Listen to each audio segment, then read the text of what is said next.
Միջազգային հանրության ուշադրությունն եմ հրավիրում այն փաստին, որ այսպես կոչված Զանգեզուրի միջանցքի եւ այդօրինակ խոսույթները ձեռք բերված պայմանավորվածություններից չեն բխում, կապ չունեն համաձայնությունների հետ, ունեն գրգռող եւ նեգատիվ ազդեցություն եւ ընկալվում են որպես ինքնիշխան երկրի նկատմամբ տարածքային պահանջ, ի հեճուկս ձեռք բերված եւ հռչակված պայմանավորվածությունների։ Բայց սա իհարկե մեզ ոչ մի միլիմետր չի շեղի ձեռք բերված խաղաղության նշանավորման եւ հռչակված պայմանավորվածությունների իրականացման գործելակերպից։ Իմ այսօրվա ելույթում իդեպ չեք գտնի վերաբերելի որևէ գոնե մեկ դրույթ կամ արտահայտություն, որի հիմնավորումը չեմ կարող մատնացույց անել տարբեր ձևաչափերով Հայաստանի եւ Ադրբեջանի միջև ձեռք բերված գրավոր պայմանավորվածություններում կամ օգոստոսի 8-ին Վաշինգտոնում ստորագրված եւ հրապարակված փաստաթղթերում։ Ադրբեջանցի գործընկերոջս առաջարկում եմ կենտրոնանալ ձեռք բերված պայմանավորվածությունները շուտափույթ եւ ճշգրիտ կյանքի կոչելու վրա, ինչի համար էական է լեգիտիմ խոսույթների կիրառումը։ Եվ ուրեմն օգոստոսի 8-ին Վաշինգտոնում հռչակված թրիփ ուղի նախագծով Հայաստանի տարածքով անցնելու են երկաթուղի, ավտոճանապարհ, խողովակաշարեր, էլեկտրահաղորդման գծեր, որոնք արևելքը կապելու են արևմուտքին։ Այս համաձայնության արդյունքում նաև հյուսիսն է կապվելու հարավին։ Հենց աշխարհագրական թվարկումը բավարար է արձանագրելու համար, որ սա ճշգրիտ արտացոլումն է խաղաղության խաչմերուկ նախագծի, որը այս ամբիոնից ներկայացնելու առիթ ունեցել եմ։ Թրիփ ուղի ենթակառուցվածքային նախագիծը բխում է հենց խաղաղության խաչմերուկ ծրագրից, որի կարողությունների զարգացման վերաբերյալ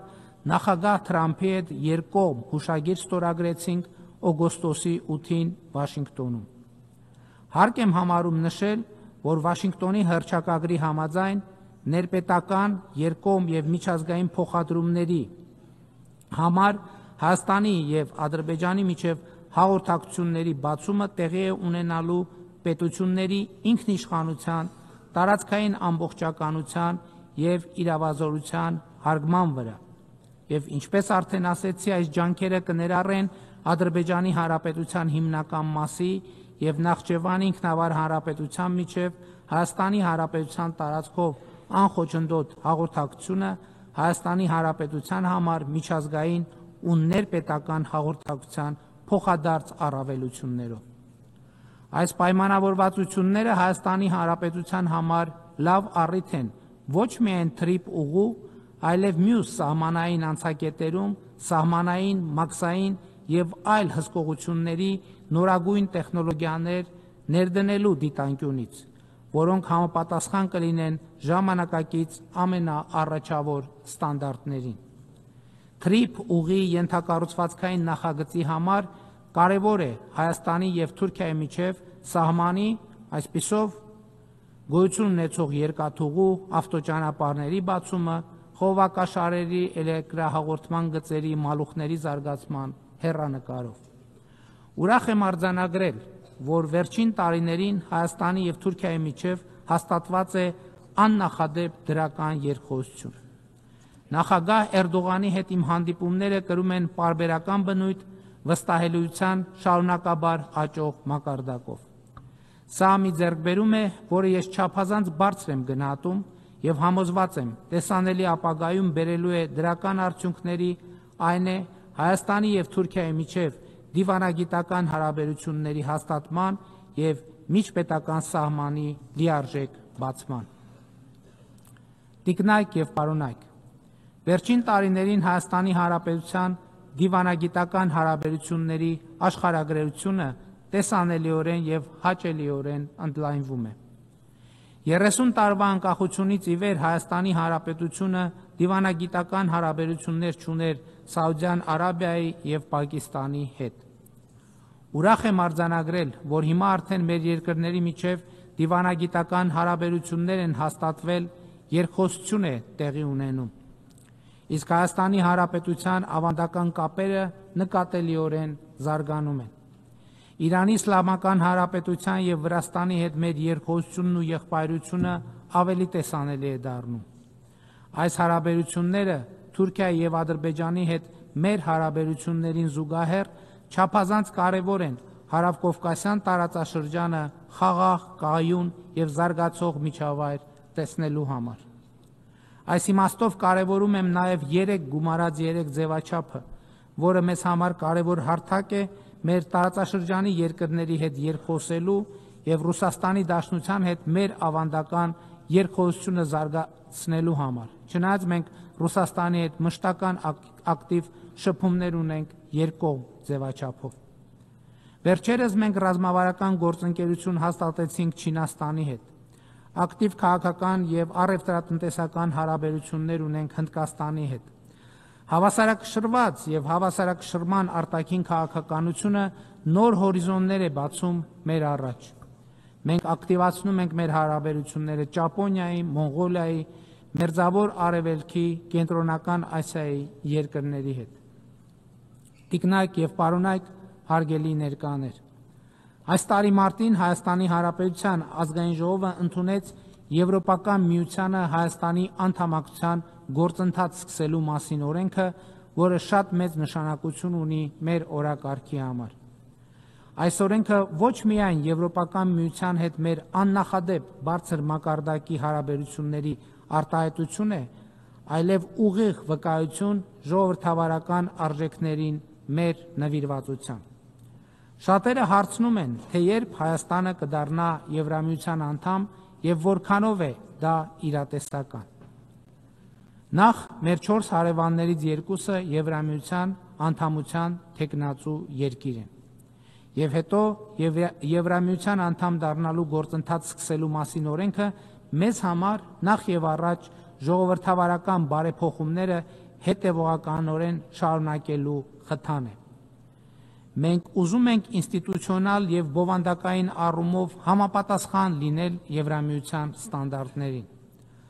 Առանց այդ ստանդարտներին համապատասխանության հնարավոր չէ Եվրամիության անդամ դառնալ,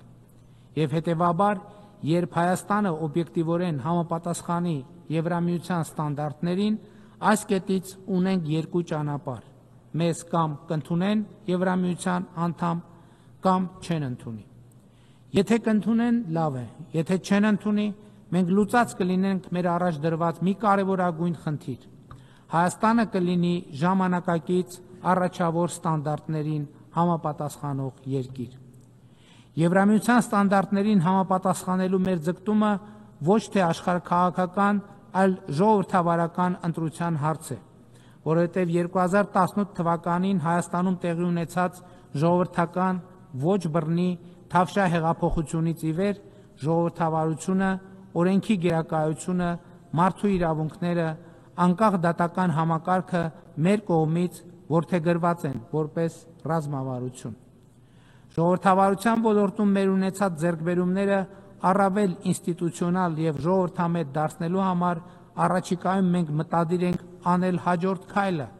2026 թվականի խորհրդարանական ընտրություններում ժողովրդի մանդատը ևս մեկ անգամ ստանալուց հետո կնախաձեռնենք համաժողովրդական հանրաքվե նոր սահմանադրություն ընդունելու համար, որի արդյունքում իշխանության բոլոր ճյուղերը և երկրում հաստատված իրավակարգը օրգանական կապով կկապվեն սահմանադիրի, այսինքն ժողովրդի հետ, Հայաստանի պետականությունը դարձնելով հարատև ու ժողովրդակենտրոն։ Տիկնայք և պարոնայք, հարգելի ներկաներ, 2026 թվականը աննախադեպ է լինելու Հայաստանի Հանրապետության միջազգային ներգրավվածության տեսակետից։ Մայիսին Հայաստանի Հանրապետությունը հյուրընկալելու է Եվրոպական քաղաքական համայնքի 8-րդ գագաթնաժողովը, և ես համայնքի բոլոր երկրների և կառավարությունների ղեկավարներին սիրով հրավիրում եմ մասնակցելու այդ կարևորագույն միջոցառմանը։ Այս գագաթնաժողովը եվրոպական քաղաքական երկխոսության կարևոր հարթակ է, որի ձևաչափը բոլորիս հնարավորություն է տալիս հանդես գալ որպես մի մեծ, համատեղ պատասխանատվությամբ կապված թիմ, որը պատասխանատու է Եվրոպայի եւ գլոբալ ներդաշնակության համար։ Իդեպ 2022 թվականի հոկտեմբերի 6-ին Պրահայում տեղի ունեցած Եվրոպական քաղաքական համայնքի առաջին գագաթնաժողովում էր, երբ Հայաստանն ու Ադրբեջանը Ֆրանսիայի եւ Եվրոպական միության կազմակերպած հանդիպման արդյունքներով առաջին անգամ պայմանավորվեցին Ալմաթայի հռչակագրի հիման վրա ճանաչել միմյանց տարածքային ամբողջականությունը ու ինքնիշխանությունը։ Իմ տեքստից դուք տեսաք, թե այս պայմանավորվածությունը ինչպիսի վճռական դերակատարություն ունեցավ եւ չափազանց կարեւոր է այդ համաձայնությունը եւ Պրահայի այս համաձայնությունների ձեռքբերման հարցում ուզում եմ հատուկ ընդգծել հատկապես Ֆրանսիայի նախագահ Էմանուել Մակրոնի առանձնահատուկ դերը եւ անհատական ջանքը։ Հարգելի նախագահող, ձերդ գերազանցություններ, հարգելի գործընկերներ, տիկնակ եւ պարոնայք։ 2026 թվականի հոկտեմբերի 18-ից 30-ն էլ Հայաստանում տեղի է ունենալու ՄԱԿ-ի կենսաբանական բազմազանության մասին կոնվենցիայի կողմերի 17-րդ համաժողովը եւ ինձ համար պատիվ է բոլոր երկրների եւ կառավարությունների ղեկավարներին հրավիրել մասնակցելու Երևանյան այդ համաժողովին։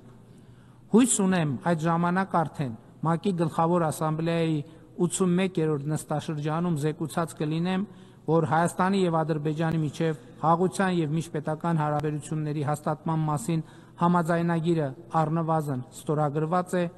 Հայաստանի եւ Թուրքիայի միջև սահմանը բացված, Թրիպ ուղի նախագծի ներդրումային ծրագրի մի մեծ հատված արդեն իսկ իրականացված։ Հայաստանի Հանրապետությունը վերահաստատում է իր նվիրվածությունը խաղաղության օրակարգին եւ ձեռք բերված խաղաղությանը։ Համոզված եմ, Ադրբեջանի հետ սերտ երկխոսությամբ, տարածաշրջանային երկրների եւ միջազգային հանրության աջակցությամբ մենք այլևս երբեք չենք շեղվի խաղաղության ուղեգծից։ Կեցցե երկխոսությունը, կեցցե դիվանագիտությունը, կեցցե խաղաղությունը։ Շնորհակալ եմ։